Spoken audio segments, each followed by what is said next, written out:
Good morning, Kat.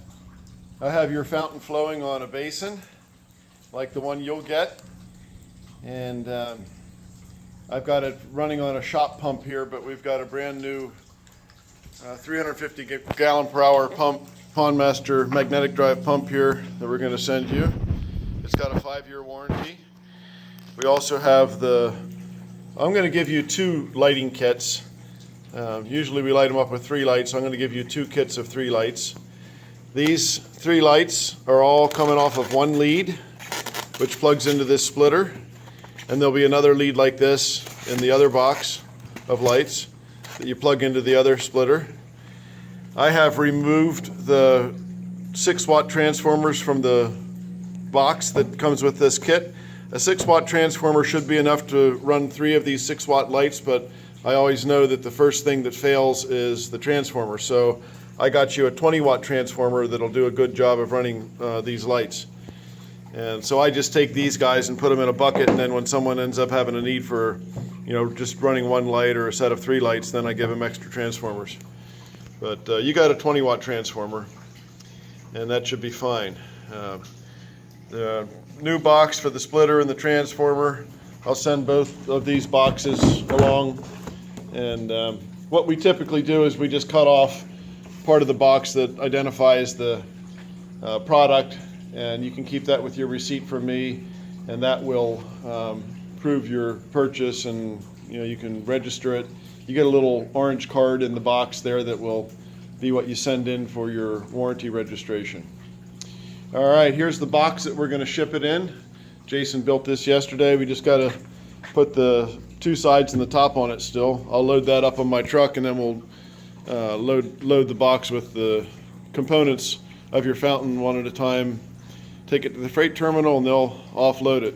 See, we got a piece of insulation here, so everything rides nice and soft. And then I got a big thing of bubble wrap. Everything will be wrapped up real nice. We got our 2x2s there, so we'll create a little extra bracing on the inside of that to keep the stuff separated from each other.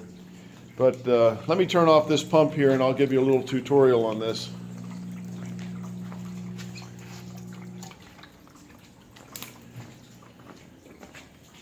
Okay.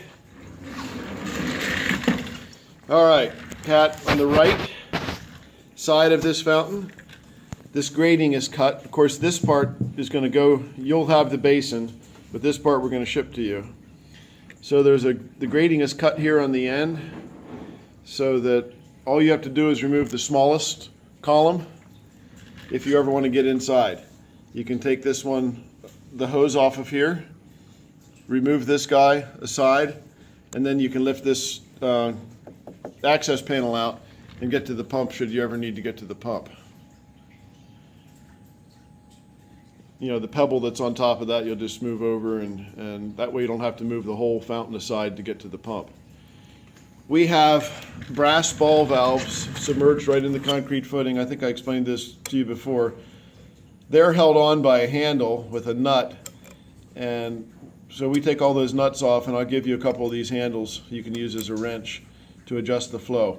You shouldn't have to adjust the flow, but you'll be able to if you wanted to adjust the flow a little bit. And this is the 3rd highest column. I have number 3 written on there so that you know how this manifold gets hooked back up again. We have not pushed these hoses onto the barb very far because you're going to have to pop that off on both sides in order to twist this thing on. And so it's just barely on there, but one trick that you could do is use a hair dryer or a heat gun. We have a heat gun here. A hair dryer works too. If you heat this up back about as far as those barbs go, that hose will be a lot easier to slide on the whole way. There's no need for hose clamps because this is a braided hose and it hugs it really good. That's just more work if you ever need to dismantle it, but it'll hug that really good. The lighting is awful here. You're on the shadow side, so you don't get to see you've seen the colors of your fountain already. We've also created a template. If you want to set it up exactly the way we have, each one of these footings is traced. They're numbered according to the height of the column, and the hose will be, these fittings will all be numbered so that you'll know this part comes up out of the bottom. I got a 90 on here, and that goes down to the pump. So it'll be apparent to you, that where that 90 is, that goes right down through that notch in the access panel, and the pump lays in there. Make sure that the pump lays on its side. You don't want that filter basket pointing up. You want it laying over. That way you want the water intake to be at the lowest possible spot inside the basin. I'll just show you the back side of this, the way it goes together. You got each one of these ball valves here. And this is going to have to come off, that's going to have to come off, that's going to have to come off when we ship it. And you'll have to just put the rocks on the grating according to that template. We made a little white spot here that shows you which way the plumbing faces on each one.